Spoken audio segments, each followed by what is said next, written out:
Hello everyone, welcome to Techavro.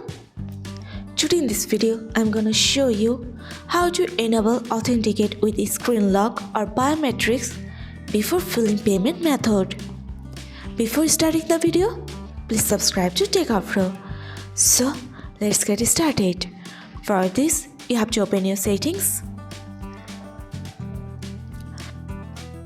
Now scroll down and press on privacy. Again scroll down. Here you can see the option of autofill service from Google. Click on this. Now you can see here preferences. Press on this.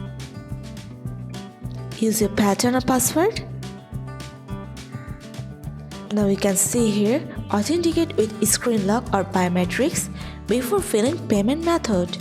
If you want to enable this, you just have to turn on the button. So, this is how to enable Authenticate with screen lock or biometrics before filling payment method in your Android phone. So guys, that's it. You can do this. I think this video is very helpful to you. If it was, then give a thumbs up and hit the subscribe button. And thanks for watching.